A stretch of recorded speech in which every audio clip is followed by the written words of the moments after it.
새누리당 김무성 대표의 이른바 30시간의 법칙. 자신의 결정을 30시간도 안 돼 바꾼다는 일종의 비아냥이었습니다. 김 대표는 정치적 고비가 있을 때마다 또 청와대와 각을 세울 때마다 줄곧 자신이 먼저 내려놓는 자세를 보였는데요.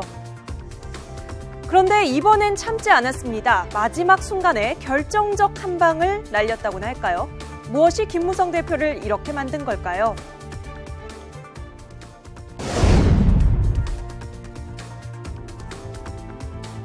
우리 당에서 5번씩이나 공천해서 당선된 사람을 이제 와서 정체성이 맞지 않는다 하는 것은 이해할 수 없는 부분입니다. 그 결정은 사무총장, 부총장들이 모두 참여한 가운데 만장일치로 결정이 된 것입니다. 공관위 내부에서 논의를 한 결과 그 제의 요구는 반려하는 것으로 결정했습니다.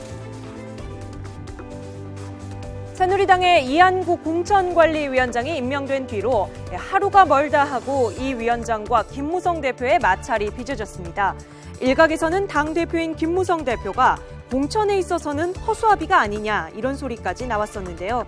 지난 16일 김무성 대표가 공천 배제 지역에 대해 지적하자 이한구 위원장은 바보 같은 소리라고 되받아치기도 했습니다. 이한구 위원장과의 갈등, 결국 친박과의 갈등으로 볼 수 있겠죠. 이런 갈등은 윤상현 의원의 막말 녹취 사건에서도 나타났습니다. 얼마 전 윤상현 의원이 지인과의 술자리에서 김무성 대표를 향해 적절치 않은 발언을 한 것이 녹음돼 언론에 공개되는 일이 벌어졌는데요. 이 사건으로 윤상현 의원은 공천에서 배제돼 무소속 출마하는 상황에 이르렀습니다. 당시 김무성 대표는 윤상현 의원의 사과를 받지도 않았었죠. 일단 우리 대표님께 진심으로 사과드린다라는 말씀을 드립니다. 그리고 여러분 모두에게도 사과드립니다. 있지도 않은 살생부함은 그걸 저 입장에서 그래 핵심 인사라는 게 몇 명이겠습니까? 절대로 그런 일이 없는데 그게 대문짝만하게 뉴스 보도에 나오는데 여러분들 입장이라면 어떻겠습니까? 제가 치중에 실언한 건 사실입니다. 그러나 참 이거를 녹음을 해서 유포하고 이거는 정말 근절돼요. 공천 개입시는 절대로 아닙니다. 그건 제가 확실히 얘기합니다. 그리고 저는 한우로러 부끄럼 없는 사람입니다. 이런 충돌은 최고위 친박 의원들과도 이어졌습니다.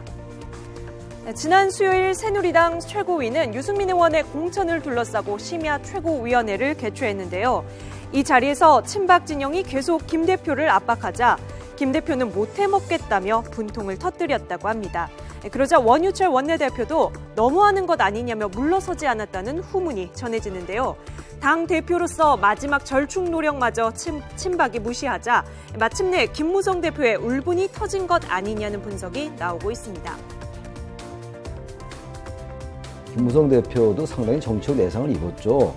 왜 마지막까지 막지 못하고 이렇게 상황을 힘들게 만들어 왔느냐라는 그런 아주 기본적인 비판인데, 제가 아까도 말씀드린 것처럼 그럼에도 불구하고 계속 이상한 전략 공천에 대해서 계속 얘기를 해왔잖아요. 김무성 대표가 이렇게 하면 안 된다고 말이죠. 그렇기 때문에 김무성 대표가 사과는 이미 했고 기자회견 때 친박의 그 공천관리위원회나 특히 이한구 위원장이 그동안 여러 가지 월권인으로 비치는 행동들에 대해서, 그리고 지나치게 청와대를 의식했던 행동들, 이런 것들에 대해서 사과가 있어야 돼요. 그러면 김무성 대표도 명분이 쓰는 거거든요.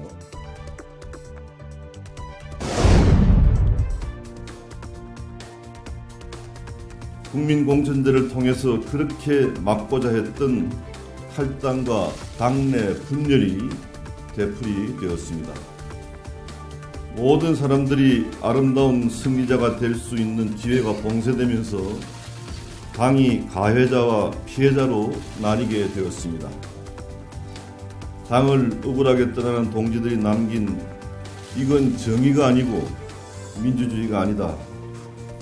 불공정하게 짝이 없는 공천, 사천, 밀실 공천에 불복하겠다는 말씀이 제 가슴에 비수로 꼽힙니다. 지난해 유승민 의원이 원내대표를 사퇴할 당시 김무성 대표는 청와대의 뜻에 따라 아무런 목소리를 내지 못했습니다. 이후 배신의 정치로 낙인 찍힌 유승민 의원의 공천 문제를 두고 새누리당 공천관리위원회와 최고위는 서로에게 공을 떠넘기며 끝까지 폭탄 돌리기를 했는데요. 어제 기자회견에서도 밝혔듯 김무성 대표의 이번 옥새 투쟁을 결심한 데는 유승민 의원의 공천 갈등이 결정적인 역할을 했습니다. 하지만 비박계 의원들은 김 대표의 이런 행동은 버스 떠난 뒤에 손 흔드는 격이라며 신뢰하지 못하는 분위기입니다. 이런 분위기에서 비박의 좌장으로 불리는 김무성 대표가 옥새 투쟁이라는 정치적 승부수를 띄웠다는 분석입니다. 그리고 최근에 긴급 기자회견을 하면서 김무성 대표가 이런 상황에 대해서 비판했는데 오히려 그런 비판이 김무성 대표가 비판에 직면했어요. 이제 와서 무슨 그렇게 말뿐이고 자신의 어떤 명분만 세우려 했던 것이 아니냐는 비판에 직면했는데 거기에 대해서 이제 마지막 초강수의 승부수를 둔 거거든요. 오늘 오후 새누리당 최고위에서 김무성 대표는 무공천 지역으로 하자고 했던 5곳 가운데 2곳을 공천하기로 했습니다.